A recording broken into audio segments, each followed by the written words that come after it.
La isquemia miocárdica se expresa inicialmente afectando la repolarización ventricular durante la isquemia y la injuria y luego termina afectando la despolarización si la isquemia progresa a necrosis. Puede expresarse también mediante taquio o bradiarritmias, como veremos. El electrocardiograma debe interpretarse siempre en el contexto clínico del paciente como todo estudio y siempre es útil comparar como lineamiento general con electrocardiogramas previos porque las alteraciones pueden ser muy sutiles y pueden ser variantes normales del registro electrocardiográfico y no necesariamente una afección isquémica. En ocasiones el electrocardiograma puede tener cambios mínimos y no reflejar la oclusión del vaso para los parámetros estándar de cambios típicos del STT. También hay que tener en cuenta que el electrocardiograma es dinámico con la fisiopatología de la isquemia. Puede no haber isquemia durante el registro por presencia, digamos, mientras se realiza ese registro electrocardiográfico por presencia de circulación colateral, por preacondicionamiento isquémico o por reperfusión espontánea. Por lo tanto, los electrocardiogramas deben realizarse ante los síntomas en forma seriada y consignando si es o no con síntomas. El electrocardiograma puede estimar la localización anatómica, la extensión y el tiempo de evolución del fenómeno isquémico. Las manifestaciones electrocardiográficas del síndrome coronario agudo con supradesnivel del ST son las siguientes. Recordemos que no todos los fenómenos isquémicos se manifiestan con supradesnivel del ST. La primera manifestación de este síndrome con isquemia hiperaguda es el aumento de la amplitud de la onda T, aunque esto no es patognomónico.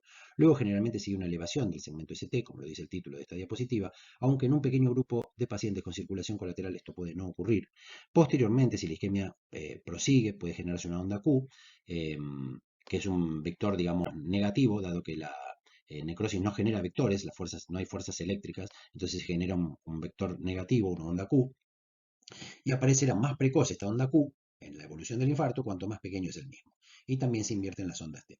Ocasionalmente se observa una inversión temprana de la porción terminal de la onda T con descenso del ST u ondas T negativas sin infradesnivel del ST en la fase posisquémica de reperfusión. En esta diapositiva podemos ver cómo es el patrón electrocardiográfico progresivo de la isquemia. Cuando ocurre la isquemia tenemos, como dijimos, un descenso del punto J y del ST de 0,5 milímetros, como se puede ver aquí, con una onda T picuda o negativa. Cuando ya la isquemia progresa y empieza a haber algo de injuria, hay una elevación del punto J a más de 1 milímetro, más supradesnivel del ST convexo, a diferencia del supradesnivel del ST cóncavo típico de la pericarditis. Cuando la isquemia progresa y ya genera una muerte celular con necrosis, se genera una cicatriz y ocurren las ondas Q que corresponden para ser patológicas a un tercio del QRS. Recuerden que en la clase de electrocardiograma normal habíamos dicho que las ondas Q eran fisiológicas cuando señalaban la despolarización septal de izquierda a derecha, pero debían ser menos del 25%, o sea, menos de un cuarto en amplitud y en duración del complejo QRS total. Y todos estos cambios deben ser al menos visibles en dos derivaciones congruentes, es decir, en dos derivaciones que reflejen el mismo sector anatómico. La repolarización a nivel de la onda T, como lo expresamos en la primera clase, lo normal debe ser concordante con la polaridad del QRS, excepto en ABR y en B1, que es negativa, y plana o negativa en derivaciones D3 y ABL. Es asimétrica normalmente con una rama ascendente lenta y una descendente rápida. Esto es lo normal. Cuando ocurre el fenómeno isquémico, las ondas T se hacen simétricas y picudas, como vimos en una de las primeras diapositivas de esta clase, y reflejan isquemia subendocárdica. Se pueden hacer simétricas y negativas, como en este caso cuando la isquemia es subepicárdica o transmural. Se ve, obviamente, como siempre, en derivaciones congruentes anatómicamente, y la isquemia crónica puede mostrarnos ondas T negativas, puntiagudas y simétricas, que también pueden alterar, o también puede verse alterado el segmento ST. Aquí vemos un ejemplo de ondas T negativas, como acá en D1, en B5, B6, por isquemia crónica, como lo dijimos antes, son T simétricas y negativas en derivaciones congruentes, cara lateral en este caso. O inferolateral, porque serían D2, D3, ABF, D1, B5 y B6.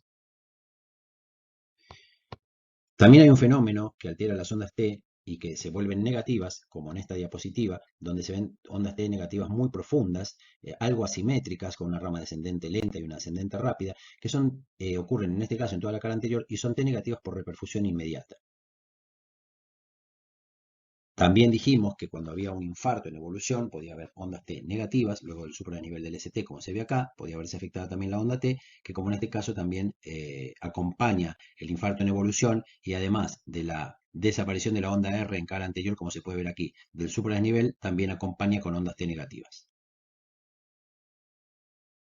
El síndrome coronario agudo puede mostrar entonces, como dijimos hasta ahora, un síndrome con supradesnivel del ST y puede corresponder a un infarto abortado cuando hay ausencia de biomarcadores y puede haber un síndrome con biomarcadores positivos con un infarto con supradesnivel del ST.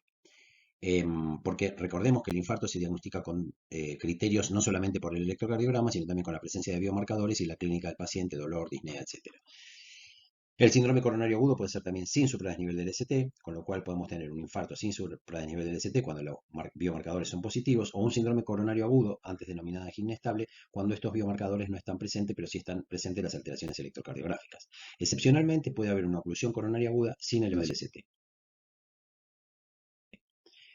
El segmento ST elevado por injuria subepicárdica lo podemos ver aquí, con un infradesnivel del ST descendente en cara lateral, como aquí, y con una onda T negativa y con supradesnivel del ST en derivaciones congruentes como cara inferior y cara anterior. Aquí también lo podemos ver con un supradesnivel en cara anterior, con el ST rectificado, convexo, no cóncavo como la pericarditis, por injuria subendocárdica. Aquí tenemos otro ejemplo donde desaparecen las ondas R y aparecen las ondas Q en el electrocardiograma. En la cara anterior hay supradesnivel del ST ascendente con ondas T negativas por injuria subepicárdica. Cuando hay infradesnivel del ST, estos descensos del ST pueden ser inespecíficos, como los que están marcados en azul aquí, con ST ascendente, infradesnivelado pero ascendente, o puede ser recto o descendente, como este que está marcado en rojo, correspondiendo a descensos patológicos del ST por injuria subendocárdica. O sea, el infradesnivel del segmento ST generalmente se ve vinculado cuando es descendente, repito, o recto, a injuria subendocárdica, a diferencia de la injuria subepicárdica que generalmente se ve reflejada, como vimos antes, por supradesnivel del ST. Aquí vemos un ejemplo de injuria subendocárdica con infradesnivel del ST, en D2, en D1 también, en ABL y en ABF, o sea, en cara inferolateral, aquí en B5, B6 también, y en B3, B4 también, o sea que es un infradesnivel del ST difuso en más de 6 derivaciones en cara inferior e inferolateral, perdón, en cara inferior y anterolateral con supradesnivel del ST en ABR y que se asocia con lesión de tronco de coronaria izquierda o equivalente que causan isquemia subendocárdica generalizada grave. El electroaislado, dijimos, no es diagnóstico, hay otras causas de desviación del ST, como hipertrofia del ventrículo izquierdo, que tiene T negativa y asimétrica con infranivel del ST, bloqueo de ramal, repolarización precoz, aneurisma del ventrículo izquierdo, pericarditis, síndrome de Brugada, Wolff-Parkinson-White, síndrome Takotsubo, hipercalcemia o hipercalemia. Todos los casos de isquemia ya los vimos, pero aquí tenemos dos ejemplos de diagnóstico diferencial. Cuando hay, por ejemplo, repolarización precoz, como se ve ahí, un ST algo supradesnivelado con elevación del punto J en cara lateral, que corresponde a repolarización precoz, y cuando el ST es elevado, difuso y descendido en ABR y B1, como aquí y aquí, puede corresponder a una pericarditis aguda. Respecto a las ondas Q, que ya vimos en las primeras clases, que hay ondas Q posicionales en derivaciones izquierdas como ABL o D1, que implican la despolarización septal que va de izquierda a derecha, y también en B1 o B2 puede haber ondas Q secundarias a fibrosis del anciano, y también, como nos vamos a referir ahora, hay ondas Q patológicas por necrosis miocárdica que ocurre esta onda Q por no señalando un vector negativo que se aleja del sitio de registro de la derivación, por despolarización en el caso del septum, sino por ausencia de la génesis de vectores por la necrosis misma de las células miocárdicas. Estas Q patológicas deben medir más de un cuadradito, ya lo dijimos, es más importante esta alteración que la profundidad de la onda Q, pero la profundidad también requiere cierto criterio, como es que ocupe más de un cuarto de la onda R siguiente, o sea que tenga una amplitud bastante importante. En derivaciones congruentes y generalmente expresan necrosis y son irreversibles, pero ante la perfusión, algunos pacientes pueden tener reversión de las ondas Q. Y hay estudios con resonancia magnética que demostraron que los términos IAM no, Q y no Q reflejan la extensión total más que la transmuralidad de la lesión.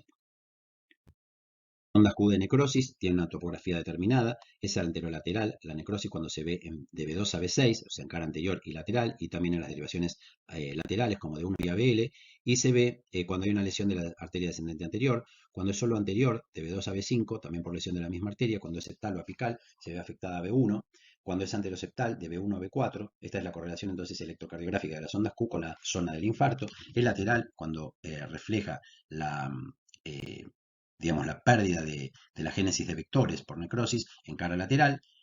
Es inferior el infarto cuando se ve reflejado en las derivaciones inferiores y es infarto derecho, como vimos en B1 y en B3R y B4R, se ve las ondas Q de necrosis cuando se colocan esas derivaciones específicas, y es posterior también cuando se ve una onda R alta en B1 y B2, a diferencia de lo que es una hipertrofia del ventrículo derecho, sino porque en este caso se interpreta como una imagen especular de una onda Q posterior, que sí se va a ver como onda Q en B7 y B9, que son derivaciones posteriores, o sea, del dorso del paciente. Pero esas Q de la parte dorsal del paciente se van a ver en la parte precordial, en las derivaciones B1, reflejadas como una onda R alta. Puede ocurrir necrosis y que genere bloqueos de rama, o el bloqueo de rama puede ser previo. El bloqueo de rama derecha modifica escasamente o no modifica el inicio de la despolarización ventricular, entonces la imagen es semejante al infarto sin bloqueo de rama. En cambio, el bloqueo de rama izquierda sí modifica el segmento inicial, por lo que dificulta la ubicación del infarto. Cuando tenemos un bloqueo de rama izquierda es más difícil de ver la localización del infarto. En esta diapositiva podemos ver algunos ejemplos de bloqueo de rama y necrosis. Vemos que el QRS mide más de 120 milisegundos, son QRS anchos, aberrantes, típicos de los bloqueos de rama. Puede haber ondas QS en derivaciones laterales, que en estos ejemplos no se ve. Hay un supradesnivel del ST de 2 milímetros y convexidad superior con T negativas y simétricas laterales o de B1 a B3, como se puede ver aquí y aquí, con supradesnivel del ST.